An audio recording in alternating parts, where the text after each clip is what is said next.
क्या आपको मालूम है कि इंडियन इलेक्शन 2024 में बड़ी तादाद में इस बार सेलिब्रिटीज ने भी कॉन्टेस्ट किया है इलेक्शन, और उनमें से काफियों ने इलेक्शन जीता भी है, जिनमें हेमा मालिनी, कंगना रनौत, यूसुफ पठान, शत्रुघ्न सिन्हा शामिल हैं। लेकिन इन सब में से एक विनर वो हैं जिन्होंने अपनी इलेक्शन कैंपेन पाकिस्तान मुखालिफ और एंटी मुस्लिम सेंटिमेंट्स के साथ की है। ये स्टोरी है कंगना रनौत की। जब तक वो एक्टिंग की फील्ड में थी तो वो हमेशा नाइंसाफी और नेपोटिज्म की बात करती थी। एक्टिंग से बेजार होकर सियासत में कहीं वो इंसाफ ढूंढने तो नहीं आई। वेल, हर कोई जानता है कि कंगना रनौत कौन है। शायद आप उन्हें उनके ब्लॉकबस्टर फिल्म्स फैशन और क्वीन में उनके स्ट्रॉन्ग रोल्स की वजह से जानते होंगे, या फिर उनके कंट्रोवर्शियल एंटी माइनॉरिटी व्यूज की वजह से, या फिर शायद रिसेंटली उन्हें भारतीय जनता पार्टी से मंडी सीट जीतने पर। लेकिन कंगना कैसे एक कंट्रोवर्शियल बॉलीवुड स्टार से जो ऋतिक रोशन, करण जौहर और बॉलीवुड माफिया के खिलाफ लफ्जी गोलाबारी करने के लिए जानी जाती थी, ने खुद को अचानक कैसे सियासत में स्विच कर लिया। चलिए बिल्कुल शुरू से स्टार्ट कर लेते हैं। हिमाचल प्रदेश में पैदा होने वाली कंगना ने 2006 में करियर का स्टार्ट अपनी पहली डेब्यू फिल्म गैंगस्टर से किया।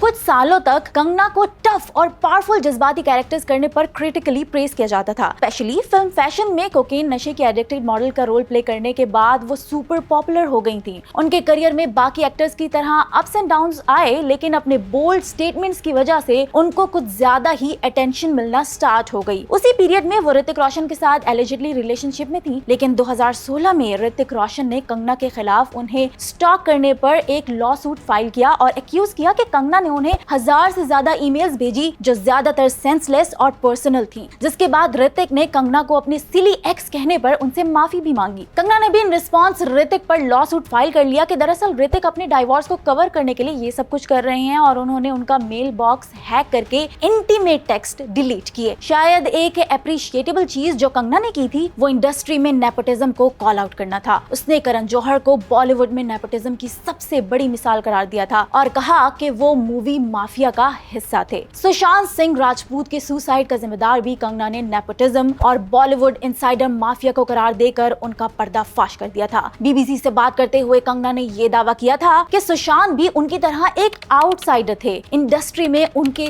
कोई गॉडफादर्स नहीं थे, एंड पावरफुल बॉलीवुड फैमिलीज और डायरेक्टर्स ने सुशांत के करियर को सिस्टमैटिकली तबाह करने की कोशिश की। इस सेंसिटिव सिचुएशन में कंगना अपनी मायूसी को कंट्रोल नहीं कर सकी और सुशांत की गर्लफ्रेंड रिया चक्रवर्ती के खिलाफ एक कैंपेन भी लॉन्च की, जिसके बाद Rhea Chakraborty Indian journalist, social media trolls और ऑनलाइन हरासमेंट फेस करने लगी और उनका करियर डैमेज हो गया। कंगना अपने आप को बहुत स्ट्रॉन्ग फेमिनिस्ट भी करार देती थी, लेकिन उनकी मिसोजिनी तब जाहिर हुई जब उन्होंने अपने कुलीग उर्मिला को पॉर्न स्टार और स्वरा भास्कर और ऋचा चड्ढा को बी ग्रेड एक्ट्रेसेस कहा। 2021 में कंगना का Twitter account hate speech rules को वॉयलेट करने पर सस्पेंड कर दिया गया था, क्योंकि कंगना ने अपनी ट्वीट्स में वेस्ट बंगाल में इलेक्शन रिजल्ट्स के बाद होने वाले वायलेंस पर खुलकर बात की थी। 2023 में इलॉन मस्क ने जब एक्स की किंगडम को संभाला तब कंगना के अकाउंट से सस्पेंशन खत्म हुई थी, लेकिन कंगना की हेट स्पीच फिर भी यहाँ पर खत्म नहीं हुई थी। मुसलमानों के खिलाफ उन्होंने डिफरेंट ट्वीट्स की। इस अरसे में मुस्लिम एक्टर्स, खास करके बॉलीवुड खान्स ने बहुत सारा प्रेशर फेस किया और उन्हें अपनी मुहिब वतनी को प्रूव करना पड़ा। सोशल मीडिया पर एंटी मुस्लिम ट्रोलिंग ने उनको कहीं का ना छोड़ा। रिसेंटली कंगना इसराइल के एम्बेसडर से मिली। इंस्टाग्राम पे पिक्चर को कैप्शन देते हुए कहा कि पूरी दुनिया स्पेशली इसराइल और इंडिया दहशतगर्दी के खिलाफ जंग लड़ रहे हैं। आई होप इसराइल को इस जंग में कामयाबी हो। बॉलीवुड की वो एक्ट्रेस जो जुल्म और नेपोटिज्म के खिलाफ चीख चीख कर आवाज उठाती थी, आज वो खुद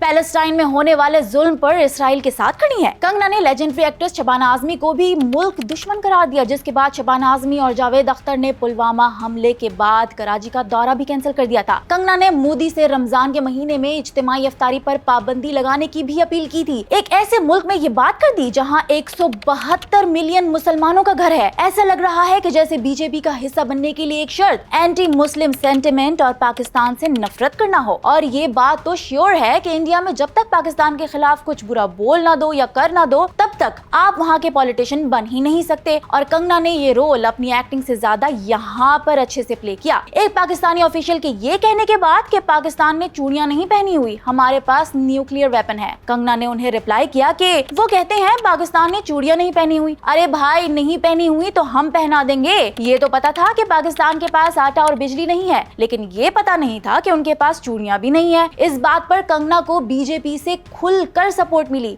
इससे पहले नफरत हासिल करने वाली कंगना के इस स्टेटमेंट के बाद बीजेपी और इंडियन की तरफ से उन्हें ढेर सारा प्यार मिलना शुरू हो गया। इनफैक्ट 2024 में बीजेपी ने कंगना को जनरल इलेक्शंस के लिए अपना कैंडिडेट भी चुन लिया, जो उन्होंने अपने हल्के मंडी से लड़ा। और कल ये अनाउंस भी हो गया कि कंगना ने 55,000 से ज्यादा वोटों के ह्यूज मार्जिन से अपनी सीट जीत ली। अब कंगना बॉलीवुड एक्ट्रेस से भारत की एमपी बन गई, लेकिन बॉलीवुड से बेजार होने वाली एक्ट्रेस पाकिस्तान मुखालिफ और एंटी मुस्लिम सेंटिमेंट्स को सपोर्ट करने वाली एक कामयाब पॉलिटिशियन बन सकेंगी।